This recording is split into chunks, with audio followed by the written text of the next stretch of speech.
உங்க சின்ன வெங்காயத்துல இந்த த்ரிப்ஸ் வந்தா, அத நீங்க கண்டுக்காம விட்டீங்கன்னா, நீங்க பண்ண வேண்டிய பெரிய தப்பு இதுதான். இந்த த்ரிப்ஸ் வந்து லீஃபோட தண்டு பகுதியில ஒளிஞ்சுக்கும். அதுல இருந்து கொஞ்சம் கொஞ்சமா சாறு உரியும். அதனால நார்மலா ஸ்ப்ரே பண்ணும்போது பூச்சிக்கு எந்த எஃபெக்டிவாவும் இருக்காது. இதோட ஃபர்ஸ்ட் ப்ரொடெக்ஷனா உங்க ஃபீல்ட சுத்தி கம்போ இல்ல சோளமோ பார்டர் கிராப்பா போடும்போது த்ரிப்ஸ் வராம ஓரளவு கண்ட்ரோல் பண்ணலாம். இதுவும் இல்லாம கெமிக்கல் என்னென்ன யூஸ் பண்ணணுங்கிறத நான் ஸ்க்ரீன்ல அப்படியே காட்டுறேன். ஆனா முக்கியமானது ஸ்ப்ரே மருந்த திரும்ப திரும்ப அடிக்காம ரொட்டேஷன் மாத்தி அடிக்கிறது பெஸ்ட்டா இருக்கும். இதுவும் இல்லாம ஒட்டுப்பச டேங்க் 5லேருந்து 10 மில்லி போடும்போது உங்களுக்கு ரிசல்ட் இன்னும் கொஞ்சம் சூப்பராவே இருக்கும். ஆனா முக்கியமானது ஹாலோகுன் நாசில் யூஸ் பண்ணுங்க.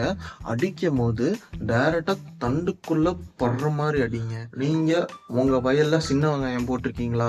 இது உங்களுக்கு நிஜமாலே யூஸ்ஃபுல்லா இருந்தா என்ன ஃபாலோ பண்ணுங்க.